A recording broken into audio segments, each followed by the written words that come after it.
When it comes to quality sleep, Ashley has you covered with top mattress brands at winning prices and with special financing options available. You can snooze now and pay later. Plus, your mattress purchase helps give the gift of better sleep to children in need and U.S. Special Operations Forces. Visit your local Ashley store or shop online today and make every snooze count. Financing is subject to credit approval. See store or ashley.com for details. Dreaming of overseas adventures or connecting more deeply with family from afar? Rosetta Stone bridges the language gap. I've tried others, but Rosetta Stone's immersive lessons and voice feedback technology are game changers. Dive into 25 languages by learning intuitively, just like when you were a kid. And here's the holiday sparkle. Grab a lifetime membership now and save 50%. Gift yourself the world. Head to rosettastone.com now and save 50%.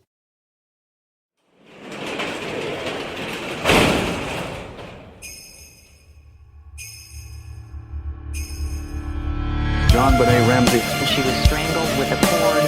Little Miss Colorado. 6-year-old murder victim JonBenet Ramsey. Unknown intruder. Her brother.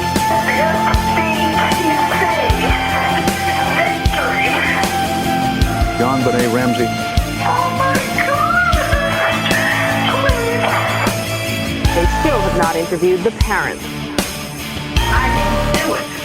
John Ramsey didn't do it, and he didn't have a clue of anybody who did it.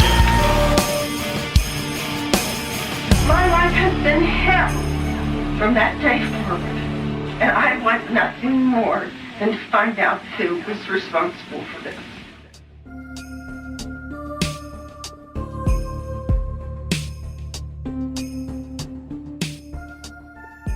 911 emergency. Police. What's going on? By 515th Street. What's going on there, ma'am? We have a kidnapping. Hurry, please. Explain to me what's going on, okay? There's a note left and our daughter's gone. A note was left and your daughter is gone? How old is your daughter? 6 years old. She's blind. 6 years old. How long ago was this? I don't know. I just found the note. And my daughter's Does it say who took her? What? Does it say who took her? I don't know.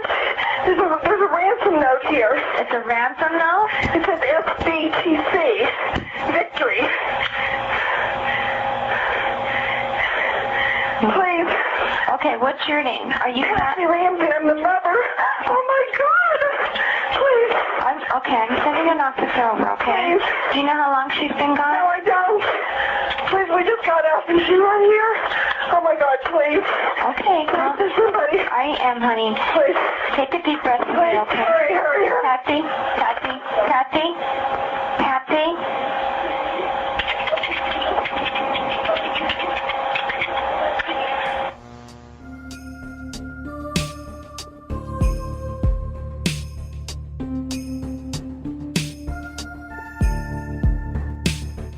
Thank you for the beautiful trailer for this week here, Captain, and thank you for playing Patsy's 911 call.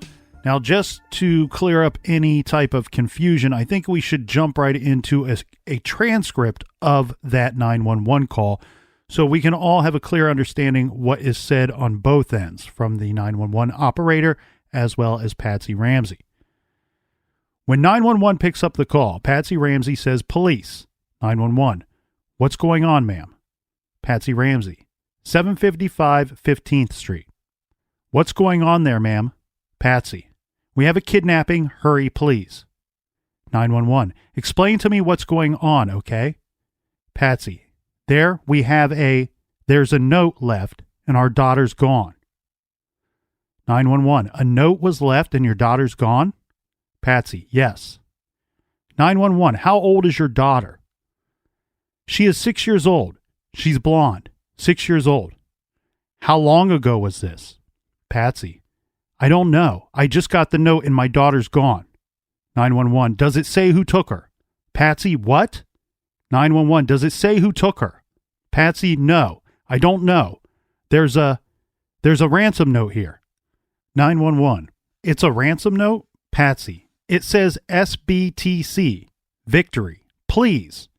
911, Okay, what's your name? Are you Kath? Patsy. Patsy Ramsey. I'm the mother. Oh my God, please. 911. Okay, I'm sending an officer over, okay? Patsy, please. 911. Do you know how long she's been gone? No, I don't. Please, we just got up and she's not here. Oh my God, please. 911. Okay, Cal. Patsy, please send somebody. 911. I am, honey. Patsy, please. 911. Take a deep breath in. Patsy. She says, hurry, hurry, hurry. 911 says, Patsy, Patsy, Patsy. At the start of this call, it appears that Patsy Ramsey is asking for the police. Now, we only hear her say police. There are some reports that state that is inaudible, that we cannot tell what Patsy is saying in that first line.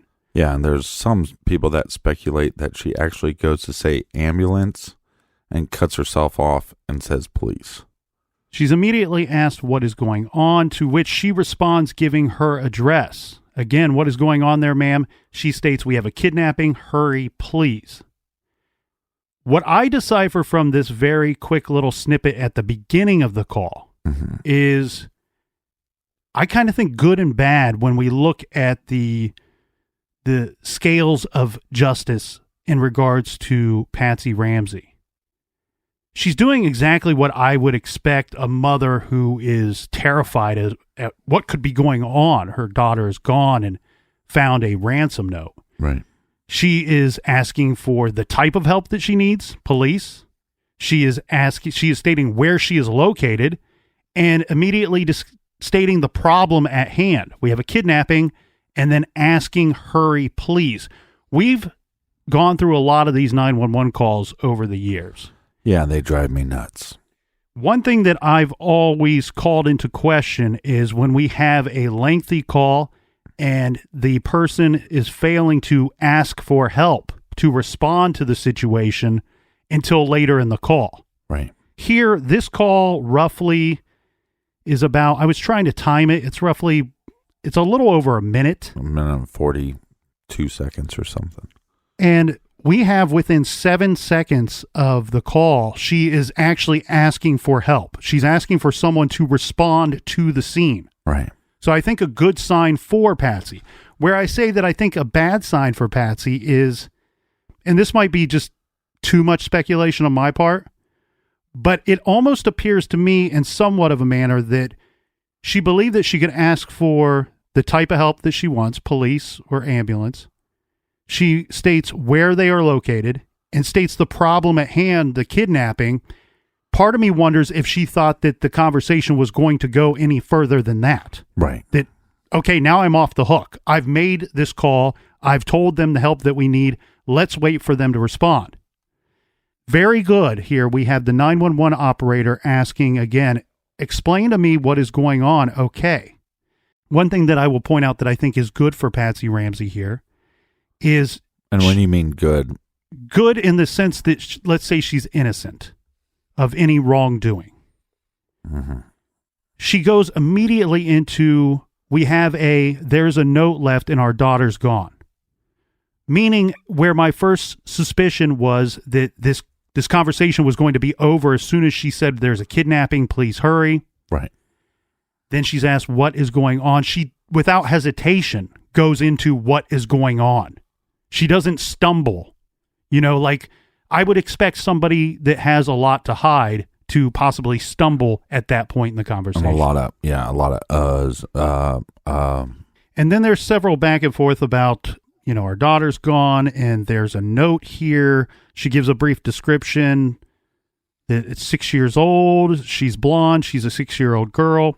Yeah, a lot of people give her a check mark in the guilty column for never saying her daughter's name. But in fairness to Patsy Ramsey, she's never asked what the daughter's name is. How Correct. old is she? Correct. What's your name? Correct. And then we do have a portion here where I find it interesting that 911 is, okay, what's your name? Are you Kath? So there's several versions of this call out there. Right. I find this one to be the most complete one that I have seen. And so I'm going with this one. I hear her say, the operator say, "Are you Kath?" Which I find that interesting because she doesn't seem to know where the call's coming from at that time. Almost like she's going to ask her, "Are you Kathleen or Kathy?" Right. Yeah. I think it's probably just inaudible, and that's the closest somebody could put down to decipher. So I have Patsy Ramsey, of course, she's asking for help numerous times, asking that they please hurry numerous times throughout this call. But even in this very short call, 6 or 7 seconds into it is the first time that she asked for help. And then again around the 40-second mark.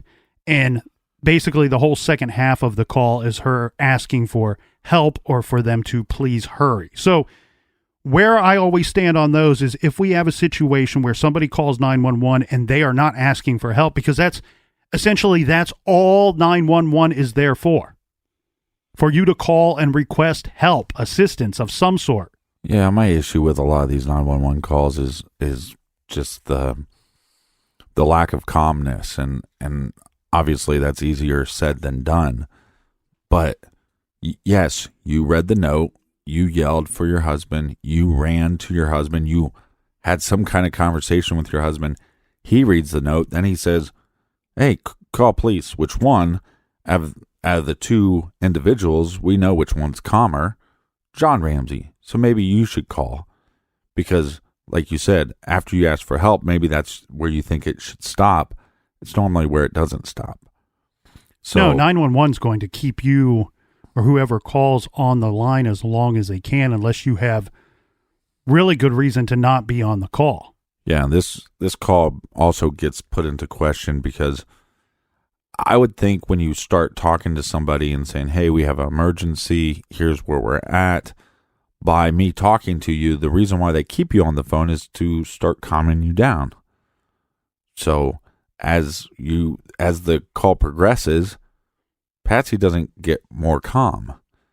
I think this, to me, is either a sign that she's faking it and she's a drama queen, or this is happening in real time and this happens so quickly, and as they're asking her questions, she's still processing the fact that her kid is gone. And what the hell are we going to do? Yeah. And one of the things I find really interesting, and I believe John Douglas talks about this, is one of the key things that he believes that she didn't know much about the note. And we'll get to the note later. But a lot of people speculate that she wrote it. Well, if she wrote it and they said, "Who's the note from?" that if she was really familiar with the note, she would have just said SBTC. But it's almost like she has to flip to that part of the note, and then she reads from down to upwards. Mm-hmm. She reads SBTC. That makes no sense. So she goes to the next word to try to find the answer. SBTC. Nope, that's not a good answer. Victory. Oh, that's not a good answer either. See what I'm saying?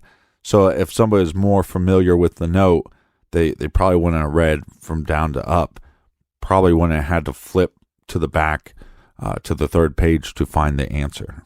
That's assuming that she's doing that. But it sounds like the way she's describing things on that 911 call, it sounds as if that is in fact what she is doing. Yeah, it'd be very good acting, I would think, if she's faking that. Well, you said drama queen. I do believe she took some drama courses, be it in high school or college. But here's what it drives me nuts is like, we're always constantly going, well, here's how I would have reacted, or this is how I think somebody should react. Because if John Ramsey called and said, "My name is John Ramsey, my daughter JonBenet Ramsey is missing, she's 6 years old, she's blonde, she's about however tall," that they would persecute him for being too calm and not being emotional enough. Right. Well, to me, I don't try to look too much into to try to figure out the emotions of the person making the call.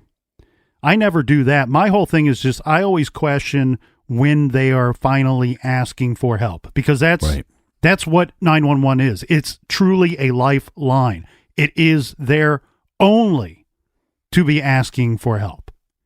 And when somebody is in a situation as severe as this, I expect them to be asking for help very quickly in the call. And the reason why I always reference that is because if it's a put on, if you're only calling 911 because you feel that that's what you are supposed to do or how you are supposed to act in this situation, and you in fact did something terrible, then really you don't want help to show up.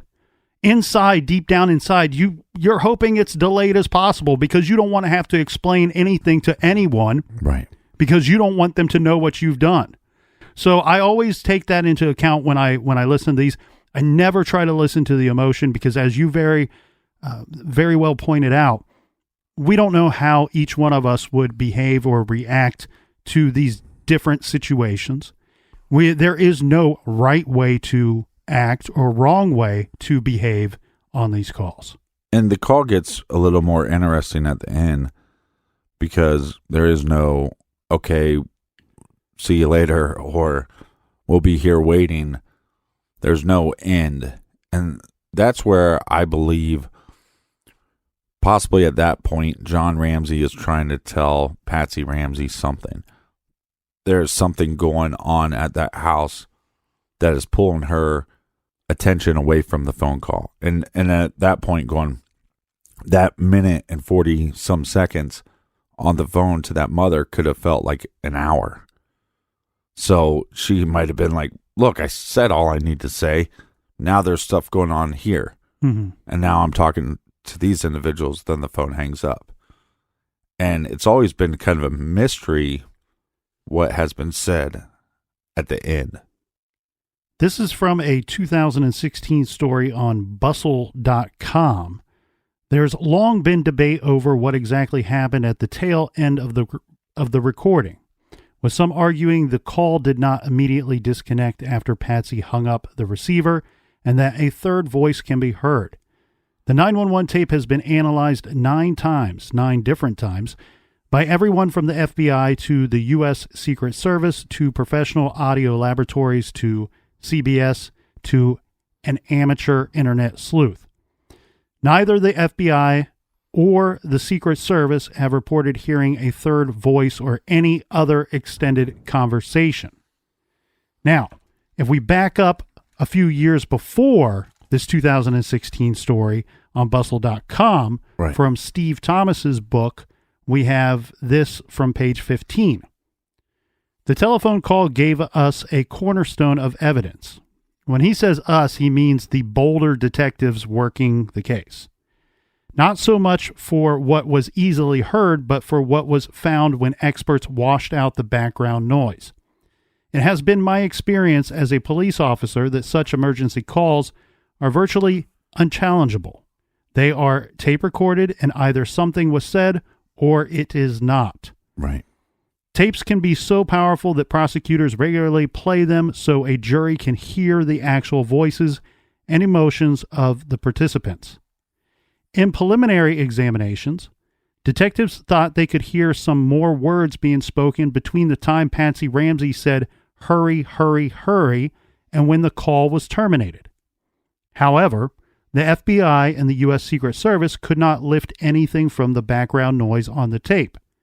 As a final effort several months later, we contacted the electronic wizards at the Aerospace Corporation in Los Angeles and asked them to try to decipher the sounds behind the noise. Their work produced a startling conclusion. Patsy, apparently having trouble hanging up the telephone, and before it rested in the cradle, she was heard to moan, "Help me, Jesus, help me, Jesus." Her husband was heard to bark, "We're not talking to you." And in the background was a young-sounding voice, "What did you find?" According to Steve Thomas, he says this young-sounding voice was JonBenet's brother Burke. The Ramseys would repeatedly tell us, again meaning the detectives, that their son did not wake up at any point throughout the night of the crime. He says, "We knew differently." Yeah, but there's so many problems with all this. I mean, CBS did the analysis on this to eliminate all the background noise is nearly impossible. So I don't care what kind of state of the art system you have. That's just not how audio works. There's distortions and things that are happening naturally because it's a phone call that you're not going to be able to eliminate. So, and I think it's one of these dumb points that, okay, if you prove that she's saying, Jesus, Jesus, help me, Jesus, or whatever, and then you hear in the background, which I hear something like that, and then I also hear some other noise, which they're claiming is John Ramsey, and he's saying to then Burke. And when you watch the CBS special, I think they do a good job to go, okay, that's possible. There was also speculation for a couple years after that she was saying, what have I done? So there's been all these, different accounts of what she's saying. Okay, let's just say that you're saying what CBS is saying and what the detectives are saying is true. And then they came to you and said that, well, Burke wasn't up. So we don't know. Well, we know that Burke had to wake up at some point, and we know that Burke was awake by the time the police got there. So what does it prove other than they're misremembering? And there's plenty of detectives and plenty of law enforcement and plenty of FBI agents that have looked at this case and said, just let's take a step back. When Patsy Ramsey says, well, I checked in on JonBenet and then I went down the steps. And then it later changes to I went down the steps, saw the note, then I went to check on her. That could be, in that moment of trauma, if she has no involvement in her daughter going missing, she might never remember which order it happened. She is just telling you the best of her ability what she thinks happened. So take that same scenario. Burke wasn't up when I was on the 911 call. Well, maybe you're misremembering. Maybe because of the trauma, because of all the stuff going on in your head and in the house, that he wasn't up when you went to make the call. He was up when you hung up the phone. We'll continue along on the timeline as we go here, but according to eyewitness reports, Burke Ramsey did not wake up until after police had arrived on the scene.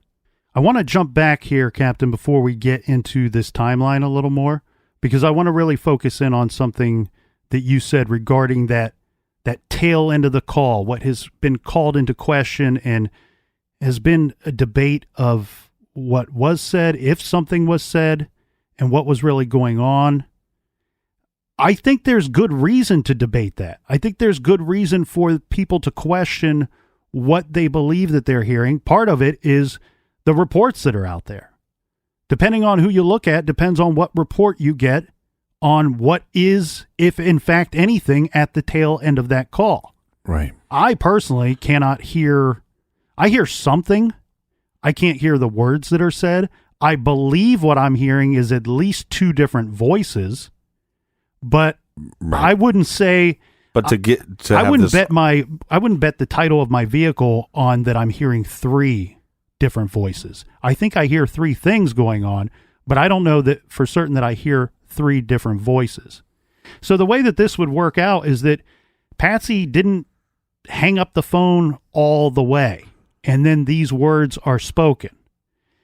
Again, I find it interesting that we have so many different, let's call them scientists for a lack of better words, right? So many different scientists coming out and saying, oh, we did this to the audio, we did that to the audio, and this is what we heard. Oh, we didn't hear anything. We can't clean it up. We did clean it up. Varying reports. According to Bustle.com, at least 9 different agencies took a look at this. Regarding Steve Thomas, I believe him to be, is what I should say, a reputable detective. If he says this is what they found, I do put some weight to that. Where I won't go all in on his statement is this has never been presented in the court of law. And therefore, I have to go with his word. But at the same time, he's saying that all these other different agencies couldn't find anything or couldn't decipher what was being said. Right. And like I said, I think you could start saying that you hear these words and then you start hearing those words. And if you take a different term, then maybe you start hearing that term. And the audio is just not clear, and there's just not the technology to clean it up to the point where it's definitive that there is another voice. I also, again... Or at least to the point that it's been played in that manner for the public. Right, but I don't understand what the gotcha moment would be. That if the gotcha moment, I would believe that would be that Burke was awake. Right. That's a very pivotal moment in this case. I don't think it is. But why would they lie about that? I'm not saying that they. Again, what I have read from several FBI agents when they say this misremembering or switching up the order of which you did something might not be so nefarious. It just simply might be you have blocked that out. That people sometimes, when they see their child dead, for the next couple of hours, it's all a blur. And it's a very good possibility in this case. And so this idea where people go, well, Burke wasn't up. Well, at 5:52, you check on him. Is it possible that there's commotion? He comes down, says something. You tell him to go to his room, whatever, and you misremember. And since you misremember, then you double down on this, because we know at some point they become a suspect, and then it seems like they double down on a lot of things. And I'm just saying, what does it prove? I don't think it proves anything other than the possibility that they are lying. And I would really call into question what is actually going on in that household and what are they pretending to be doing or pretending is going on if they are in fact lying about Burke being awake. Yeah, but to me it would matter more if it was something where it's like we kind of hear a third voice saying, hey, did you find my sister? I killed her. Or something to that effect. But a kid going, oh, what did you find? This again, the only thing, like you said, which I agree. I find it very difficult that they would misremember this. I find it more so that it points out that they're lying. When you have something that indicates possible deception, you then have to call everything else into question. It doesn't make them look so credible going forward. The other issue that I take with this is then it calls into question, well, if in fact you are telling the truth and he slept through this whole thing, why didn't you wake him up to ask him any questions? He possibly could have seen something or heard something or offered something of value for the investigation or to the parents, who at that point should be calling for help, also should be looking for their daughter or searching the home. Well, again, with the best technology, I think it's too difficult to clean up to say for certain what is said at the end of that tape.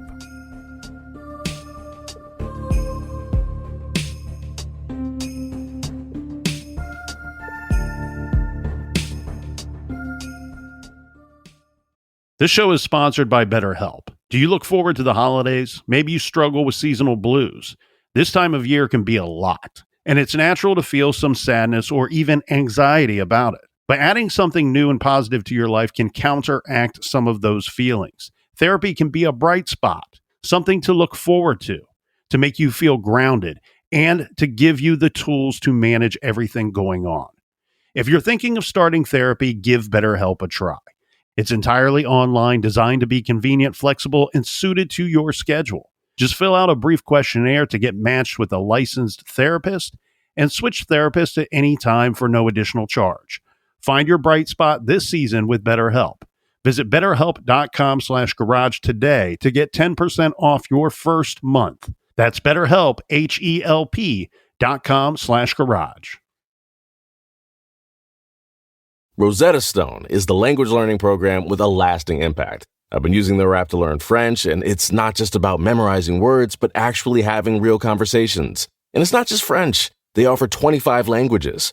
Right now, Rosetta Stone has an awesome holiday deal, 50% off their lifetime membership. Every language, unlimited access forever. For anyone keen on diving deep into a new language, check out rosettastone.com. It's a game changer. Major phone carriers make you sign contracts with rigid data plans to trap you into a kind of forced phonogamy. Sounds pretty insecure if you ask me. At Consumer Cellular, we believe in a more consensual and healthy form of phonogamy, free of contracts and more flexible to your data needs. This way, you stick around not because we force you to with contracts and fees, but because you love our phone plans. Like ardently love our phone plans. Phonogamously. Consumer Cellular. When freedom calls, we're here to answer. Call us at 1-888-FREEDOM.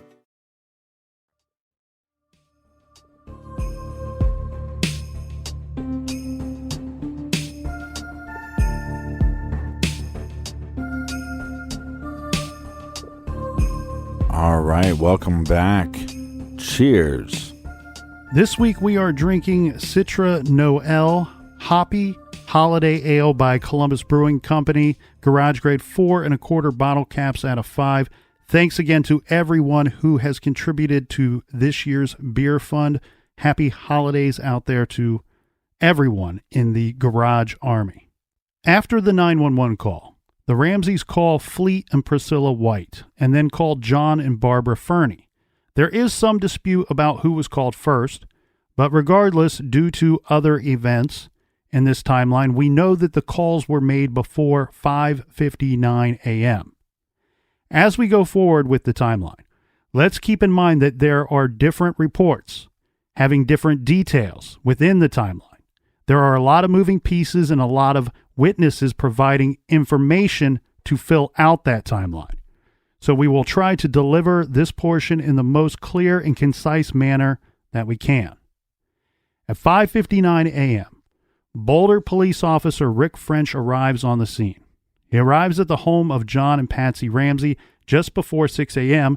in a BPD, Boulder Police Department, marked car.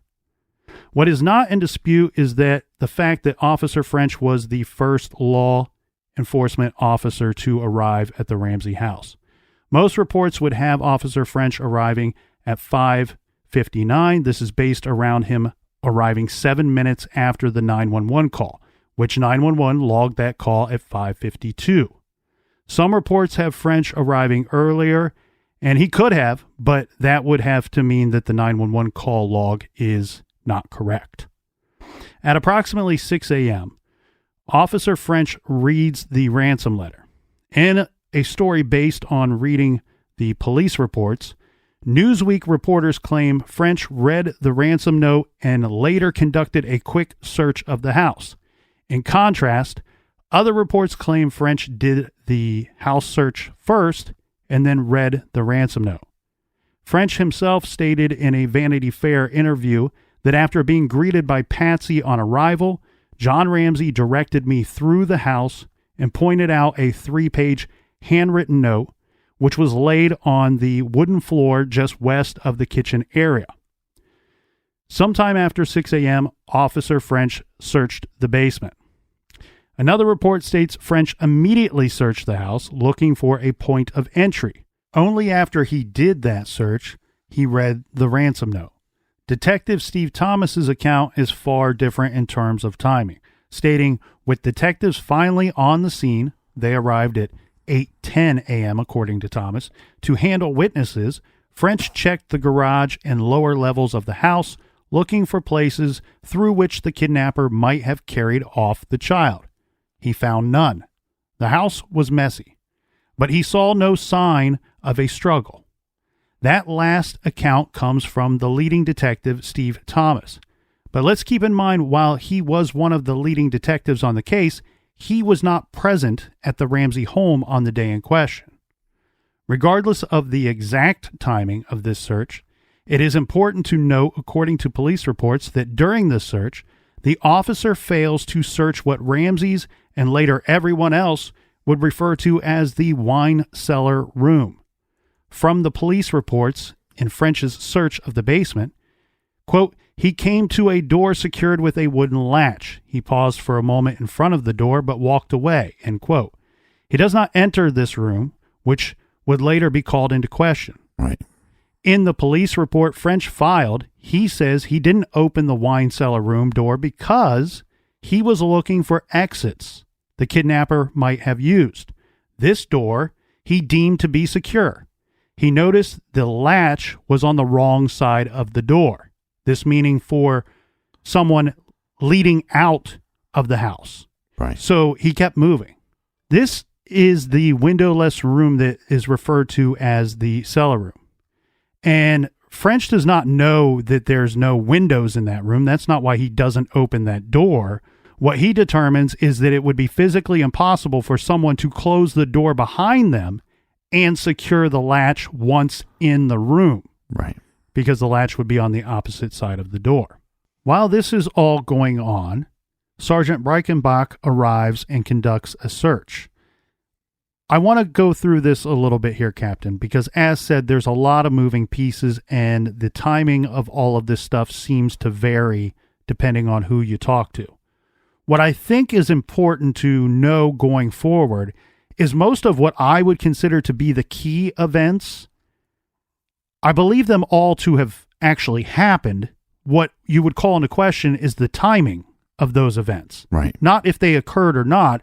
It seems like all of the possible witnesses would claim that all of these things do in fact happen. It's just in what order and when. Right. So I put in here Sergeant Reichenbach arrives and conducts a search of the home. The reason why I put it in here is because if you go from John Douglas's information, he states that both Sergeant Reichenbach and Officer French searched the home before this next event happened. This next event is marked at 6:03 a.m. or minutes after 6. This is when friends Fleet and Priscilla White arrive at the Ramsey house. Within 15 minutes of their arrival, according to Mr. White's later testimony, he alone searched the basement. Fleet White said when he went downstairs to look for JonBenet Ramsey, the lights were already on in the basement. Fleet White then searches the train room, or what he would call the playroom. He testified that a window in the basement playroom or train room was broken. Under the broken window, Mr. White states there was a suitcase, along with a broken shard of glass. He does not, however, remember whether the window was open or closed. There is a report that states Fleet White moved this suitcase and placed it under the window. Some reports state that this window was open, some say it was closed. Fleet White also opened the door to the wine cellar room, but he could not see anything inside because it was dark. Remember, there's no windows in this room. Right. And he could not find the light switch. Anybody that's familiar with this home and the layout of the home, one thing that's always been called into question is that the light switch for this wine cellar room is in a strange spot. It's not in that go-to spot that one would immediately turn to naturally to flip on the light. Right. He doesn't see anything, and he said he closed the door and secured the latch. Now, according to Steve Thomas, he says at 6:30 a.m., Fleet White searches the basement. Same incident with a slightly different time and description of observations. Thomas's notes state that within approximately 10 to 15 minutes of his arrival, Fleet White searched the basement of the Ramseys' residence. He noticed that the lights were on, saw the broken window in the train room, and looked for broken glass and found a small piece of glass. The latch on the window was in the unlocked position, and his impression was that the window was closed. He looked in the wine cellar but could not see anything and went back upstairs. At 6:10 a.m., Boulder Police Department Officer Carl Veach responds to the scene. Captain, we do need to point out here that contrary to normal protocol, the police did not seal off the home of the Ramseys. Yeah, they missed a lot of things with protocol. Yeah. In other words, any person in the Ramsey house could and did move freely throughout the home at this time. This includes officers and the Ramseys and the Whites. As we know, Fleet White at some point, even though in dispute of the exact timing, did search the lower level of the home. Well, anytime that there's a victim that is that young of age, and then you have a ransom note or a kidnapping situation, what I've heard is that you're supposed to go, okay, let's prove this theory first, that the child is not in the house, that something didn't happen in this house, and we're not trying to cover it up with this tactic. And obviously they didn't do that. They just assumed that this is a kidnapping, a typical kidnapping, and we're going to trust the parents on this one and move forward. So there's a few things in that very same regard that I find to be interesting based off of witness statements, and this includes law enforcement and civilians. We have the two officers that Douglas says searched the home before Fleet White. Both of them state that they're looking for exit points from the house. So that means you're going to be searching probably the basement and the ground level. This might lead them to have no reason, if that's in fact what they are searching for, this might lead them to not have cause to search the second floor and, of course, the third floor. Right. The other thing, we have Fleet White. He states that he is looking for JonBenet Ramsey. He states that his purpose of searching the home was to look for the little girl.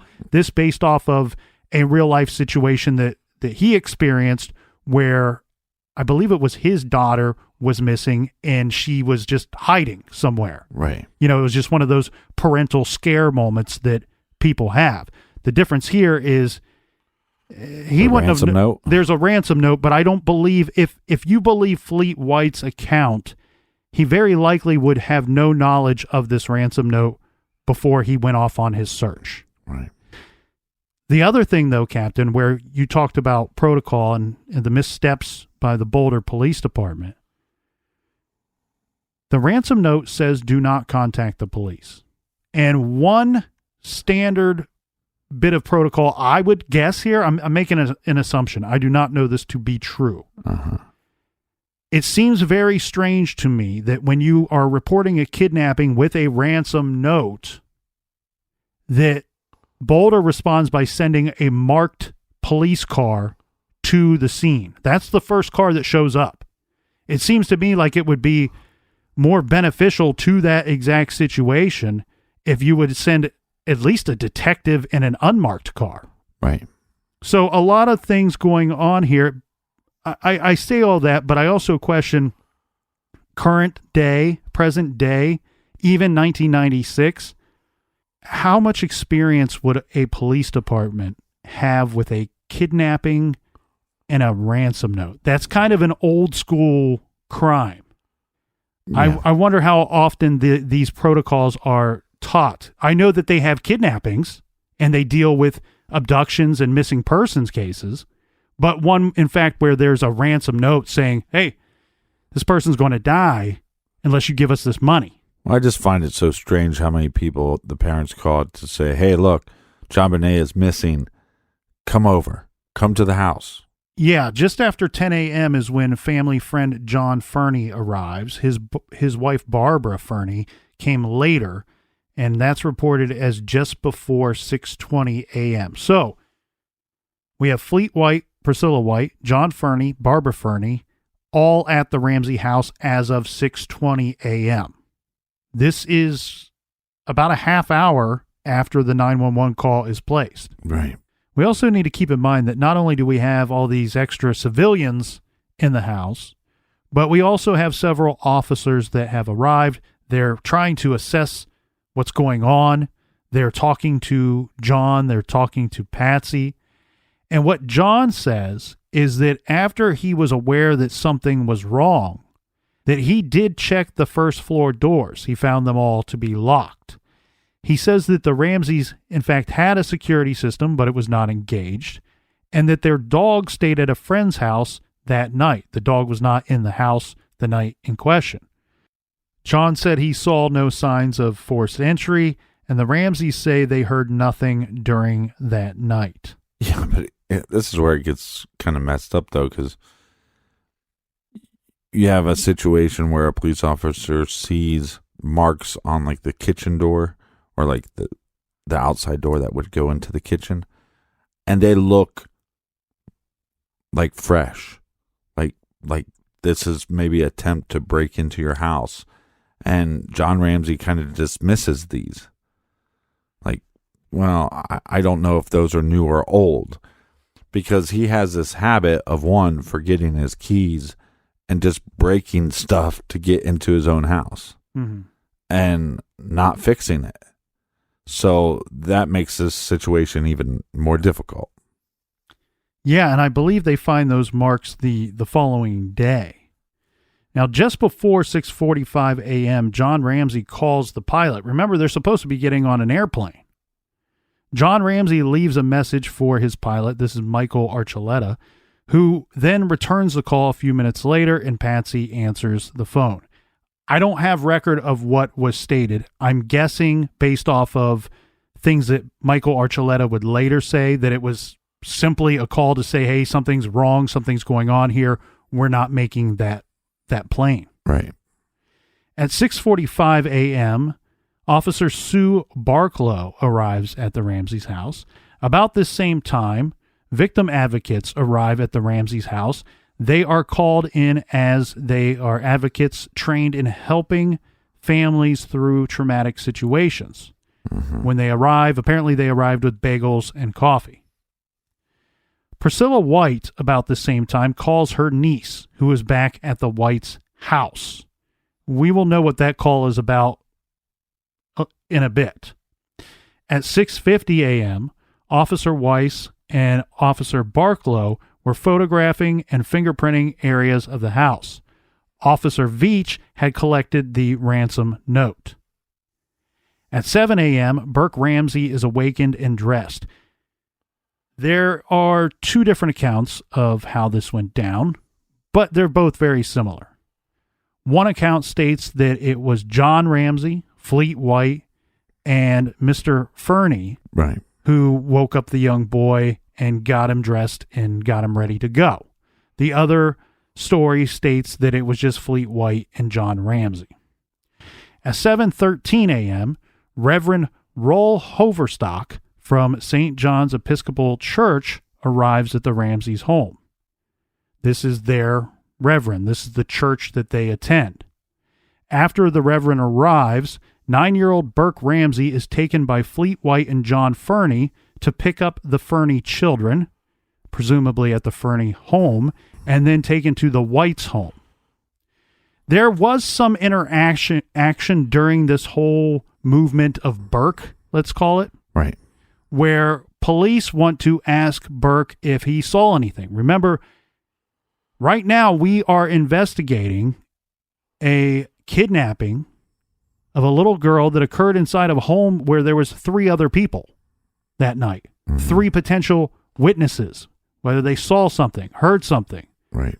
What the officer is told from all the, and I'm using air quotes here, Captain, general accounts that I have seen, states that John Ramsey instructs the officer that Burke was sleeping the entire night and he saw and heard nothing. Basically, he has nothing to offer to this investigation. At an unknown time, John Ramsey apparently searches the basement. Mr. Ramsey also searched this basement area alone, according to some stories. He testified that he found the broken window partially opened. Under the broken window, Mr. Ramsey also saw the same suitcase seen earlier by Mr. White. Mr. Ramsey testified that the suitcase belonged to his family, but was normally stored in a different place. Mr. Ramsey then returned upstairs. In his 1998 testimony, John Ramsey provided several different times for when he searched the basement on his own. He first states, quote, "It would have been that time period, 7 to 9. And later reiterates it was probably sometime between 7 and 9. When asked whether it was before or after the Whites and the Fernies arrived, John stated, quote, "I think it was after, because they came fairly early." He then reiterated, quote, "The best I can do is it was, I believe, after the police came, because they had gone through the house before I figured out what I'm going to do. It was before 10 o'clock. They had already done some preparation before that. So it would have been before, probably before 9. So then somewhere between 7 and 9. But when reminded that the ransom letter said a call would come between 8 and 10 a.m., right, John is basing these answers off of that he was misremembering that the call was going to come between 10 and 12, 10 a.m. and noon. right. As he had supposed. John made clear that he had visited the basement prior to that time since. He states, quote, "When we were ready for the phone call, I was prepped about what I was going to say, and I was getting the family ready. And so between that period of time, we were just waiting for the phone call, and I was near the phone. And I was either in the study or on the first floor. I was just waiting for it," referring to the call. And this is one of the biggest problems with the whole damn case is the misremembering and the eyewitness accounts from everybody.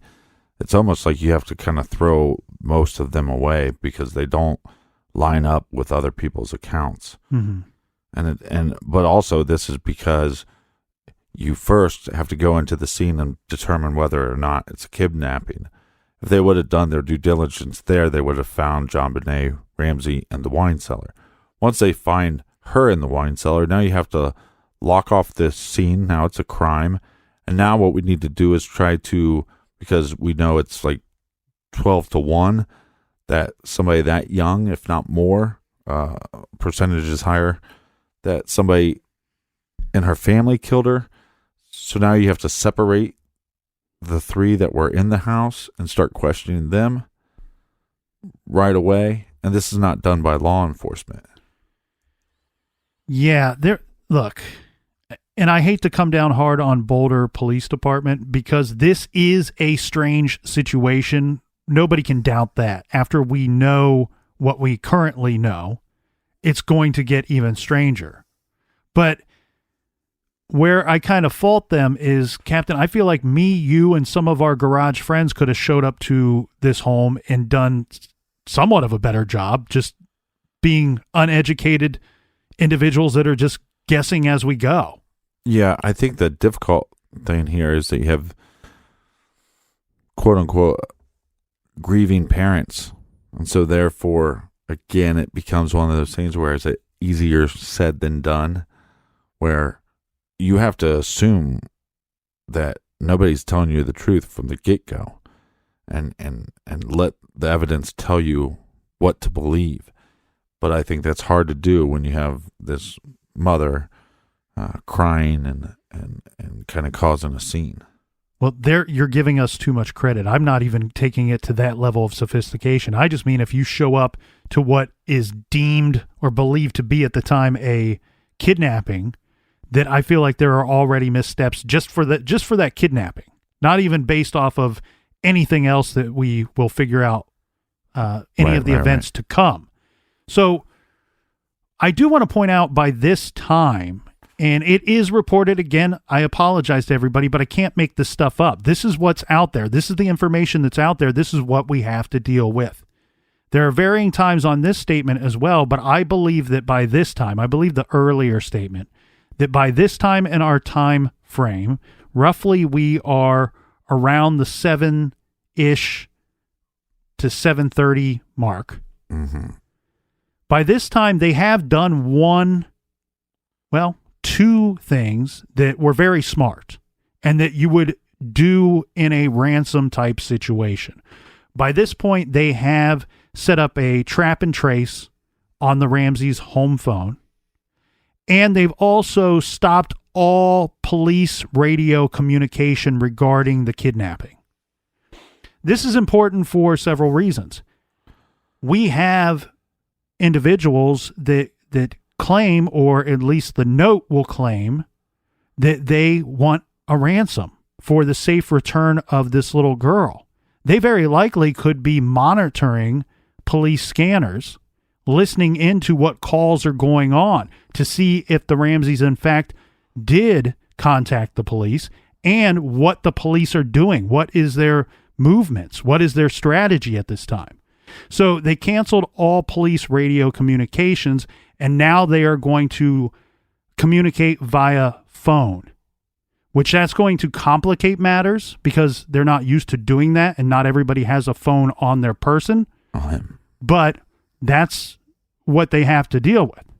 Now, going through all of those things that John Ramsey said about the timing of when he searched the home on his own, searched the basement on his own, we go through that. It's a bit tedious, but you have to go through it because there's going to be a lot of questions about what he could have been doing during that time or when he, in fact, searched the home by himself.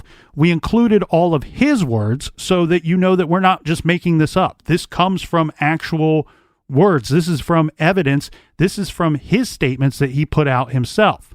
Now, if he's giving us a 2-hour time window when he believes that the ransom call was going to come in between 10 and 12, and he's saying, well, it happened before that, it must have been between 7 and 9. You almost wonder if you have to back that up a whole hour because he's off on when the call's supposed to come in. The call's supposed to come in between 8 and 10. And he's saying that he remembers being prepped at some point, and this would be, in his recollection, around the time that the call was supposed to come in. You have to prep the guy before the call comes in, right? All right, so let's simplify some of this. Roughly about 7 o'clock, they're going to wake up Burke. They're going to get him dressed. They're going to take him to the Whites. At the same time, roughly at the same time, about 7 o'clock to 7:13, we have the Reverend showing up. So he's going to get to the house. And then at some point between 7 and 8, probably closer to 7, because John Ramsey has to be prepped for the call, which should be coming in from 8 to 10. He searches the home. He searches the home. In his own words, it's just the timing he gives is weird and wrong because of two things. One of two things. Either he's not remembering the events clearly. Or he's lying. Right, but either way, this would put his search before the police officer's search. And so now roughly about 7:30, and we're looking at 30 minutes before a call possibly could come in, the ransom amount is assembled. They collect the $118,000. At 7:33 a.m., a canine unit is put on standby. This is interesting, Captain, because they never use this canine unit. They just put one on standby. I don't know if they were waiting for the ransom call to come in before they utilized this canine unit or what was going to take place, but you feel like if you know the child was sleeping in her bed at some point, that you bring in that canine unit. If you're trying to figure out how the kidnapper got out of the home, bring the dog in, let him sniff around the bed and see if this canine unit is going to lead you through the home. Right, but that would make some sense. And this case has none. The Boulder Police Department does not seem to be in the business of doing things that make sense. No. At 8 a.m., neighbor Scott Gibbons got up and observed a basement door to the Ramsey home was standing wide open. There's been some debate about this open door. Not that he saw it, and not that it was open. It's just by this point, you've had so many people moving around through the home and checking doors and going about police business or what have you. Well, and this anybody could have left this door open. Yeah, and this is possibly that door that I was telling you in one of the reports I saw where the cops found a back door open. So this could be that back door that you're talking about. Correct. So this is where I think we can back up John Ramsey's statement of what time he was searching the home by himself or the basement by himself. Because he seems to recall, even though he can't figure out the time, that it was before he would have been prepped for the ransom call. The next item on our timeline plays to that. So at 8:10 a.m., we have Detective Patterson and Detective Linda Arndt arrive at the Ramsey home. Linda Arndt, is this Crazy Eyes? Yes. Okay. Officer Rick French gave them an updated briefing at this time. We have Steve Thomas's notes that states that the two detectives arrived at this time as well. So this seems to be generally confirmed, or at least believed by multiple people on the scene. Detective Arndt monitored incoming calls to the Ramsey's residence. That was her first duty. Afterward, Detective Arndt instructed John Ramsey regarding the call. The instructions were how he should handle the call when it comes in. First, to keep talking or keep the caller talking long enough to trace the call, and maybe even more important, demand to talk to JonBenet. Yeah, but while this is all going on, we have the Ramsey's friends that are over to try to help them out. They start cleaning the kitchen. Yeah, some of the notes state that this was the victim's advocates that were cleaning the kitchen. Mm-hmm. Either way, it's a big no-no, especially if it would be the advocates that were brought in by the Boulder Police Department. At 8:36 a.m., John Andrew and Melinda Ramsey boarded a Delta flight to Minneapolis. At 9:27 a.m., Detective Byfield contacted Gary Merriman for a list of the employees at Axis Graphics. Yeah. Basically, by doing this, they're rounding up people that they think are possible suspects. At 10 a.m., no one, including the Ramseys, mentions to Detective Linda Arndt that the suspected kidnappers failed to call during the designated time period. Right. Steve Thomas very astutely points out a very interesting thing here that's very kind of difficult to put your finger on. And that is the letter, which we are going to dive into. But the letter states that we will contact you tomorrow between 8 a.m. and 10 a.m. The problem with that is we do not know what time JonBenet was kidnapped. Meaning, if the letter was constructed and she was kidnapped before midnight, then 8 a.m. to 10 a.m. tomorrow would be just that very day on the 26th. Right. If it was after midnight, the kidnapper may have meant 8 a.m. and 10 a.m. on the 27th. Right.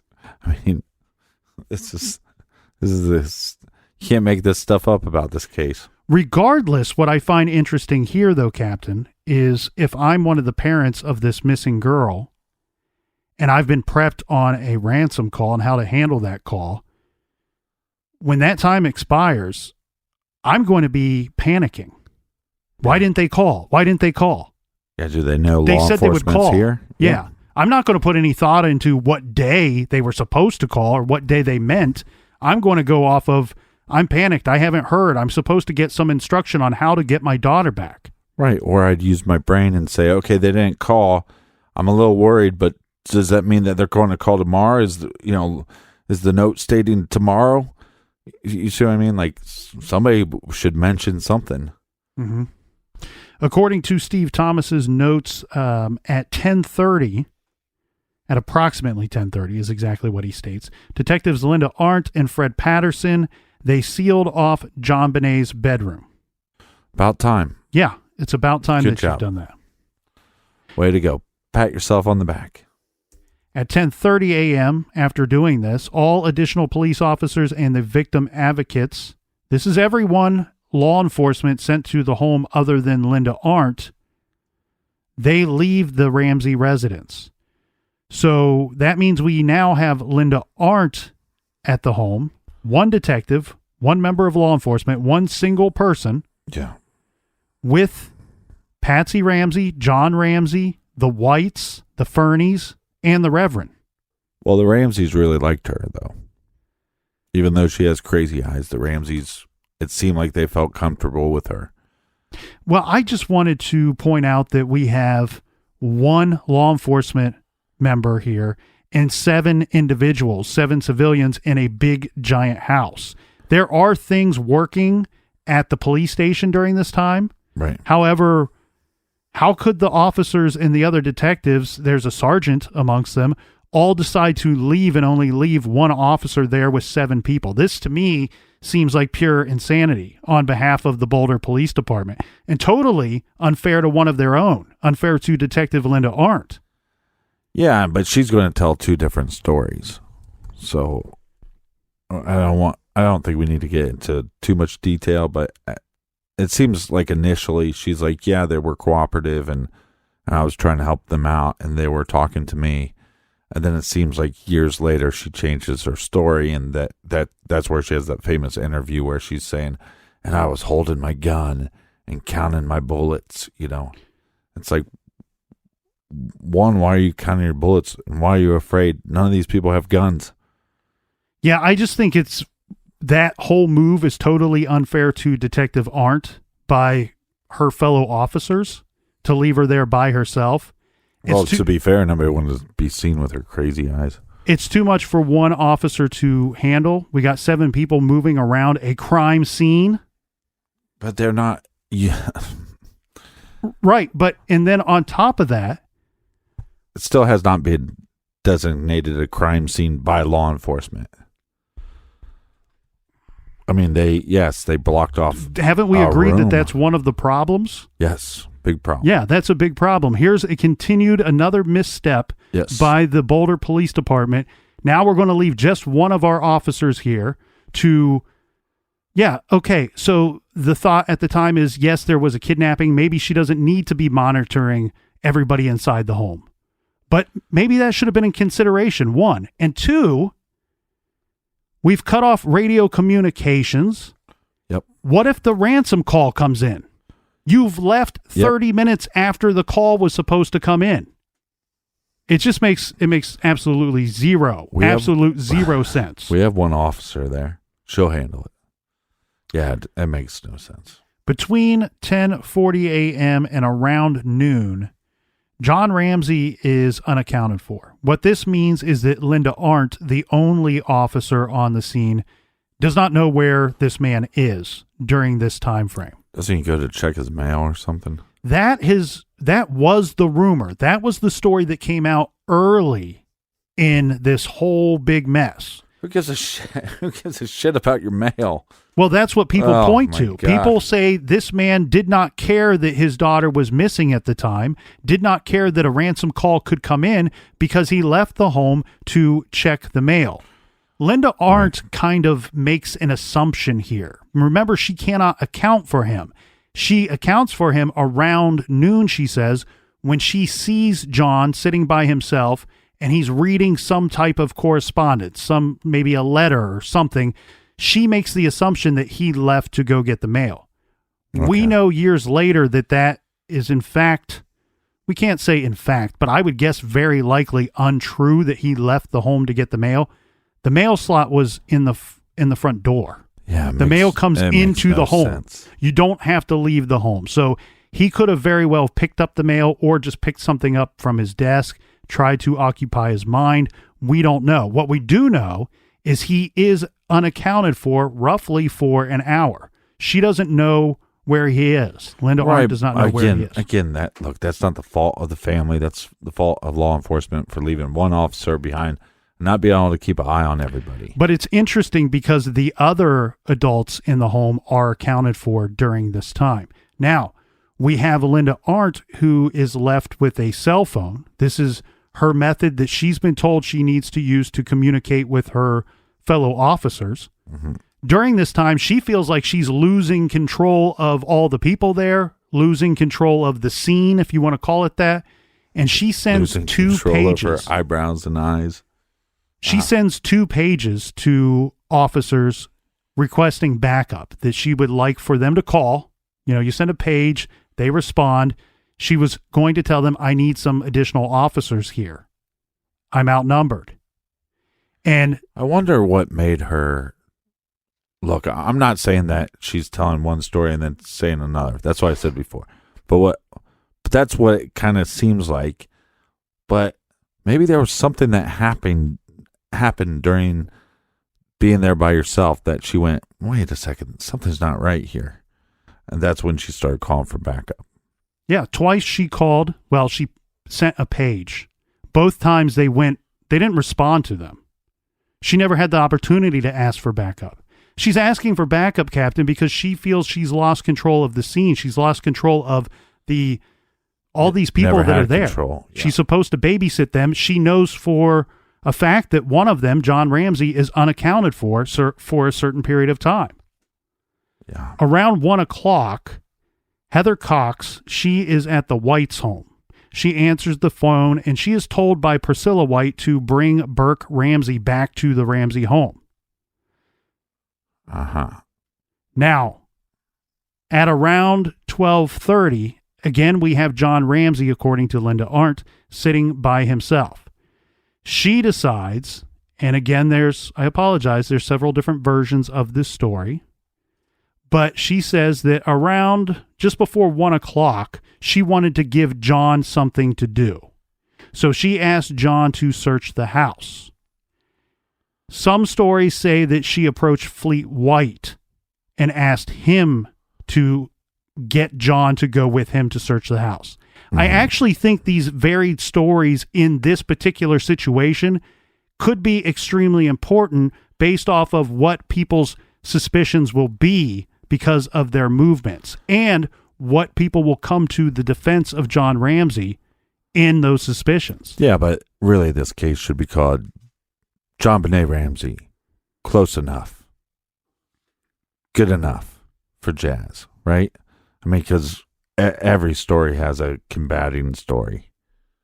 Yeah, because the people telling you the story, other than us, they all seem to have an axe to grind. Right. They've concluded what happened. They figured out what has happened, and they're going to sell it and spin it to you in that manner. We're going to try to give you the story from all the different angles and let you decide what took place. Yeah. Now, I'm going to really try to sum this portion up. But I'm not going to let you decide on her crazy eyes. Definitively, she has crazy eyes. To sum it up here, Captain, in the shortest form, either Arndt asked Fleet White to search the home with John, or she asked John, and then John took Fleet White with him.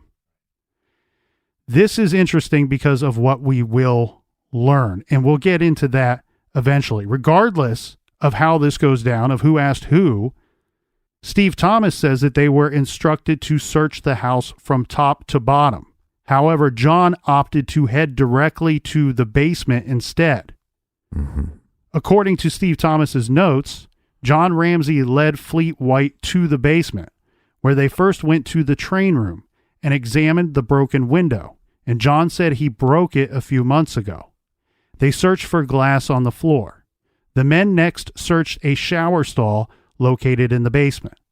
Mr. Ramsey then noticed a fireplace grate propped in front of a closet, and Mr. White moved the grate so the closet could be searched. Upon finding nothing unusual in the closet, the men proceeded to the wine cellar room. 1:04 p.m., this is the time given in Steve Thomas's notes, Mr. Ramsey entered the room first, turned on the light, and upon discovering JonBenet's dead body, he shouted something in regards to that discovery.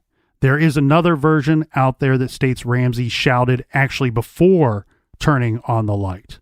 This is called into question because remember, we have Fleet White who says he went into that very same room earlier, couldn't find the light, and did not see anything. JonBenet had black duct tape covering her mouth, a cord around her neck that was attached to a wooden garrote, and her hands were bound over her head in front of her. She was covered by a light-colored blanket. The blanket covered her torso, but not her head, arms, or legs. John Ramsey ripped the duct tape from JonBenet's mouth and attempted to free her hands of the bindings. Fleet White came running up the stairs, yelling, "Call 911, call 911. He then runs to the back office located on the first floor, grabbing a telephone, but remember we have Detective Linda Arndt is still in the home at this point. So using the cell phone, she calls 911. And John Ramsey, which is carrying JonBenet up the stairs, he then sets her down, and for some reason Detective Arndt is going to pick her back up and carry her into a different room, the living room by the Christmas tree. This is where John Ramsey kneels beside the body and repeatedly says something like, "My little angel," over and over again. Friends had to carry Patsy Ramsey because she's too stunned to walk over to the body. Yeah, and the next part I didn't believe. I actually had to hear it from Patsy Ramsey's mouth herself. But she actually asked God to raise her daughter from the dead. Saying, "You raised Lazarus from the dead, raise my baby."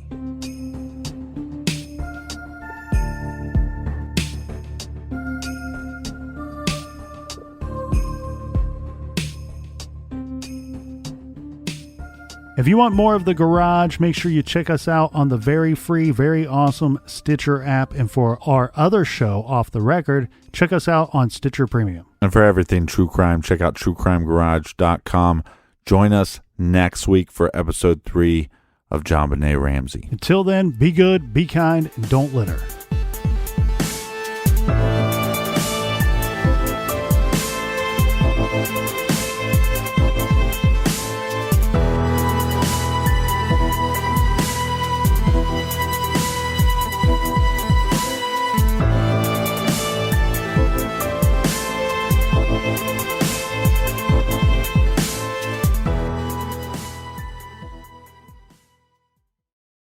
You can live out your MasterChef dreams when you find a professional on Angie to tackle your dream kitchen remodel. Connect with skilled professionals to get all your home projects done well. Inside to outside, repairs to renovations. Get started on the Angie app or visit Angie.com today. You can do this when you Angie that.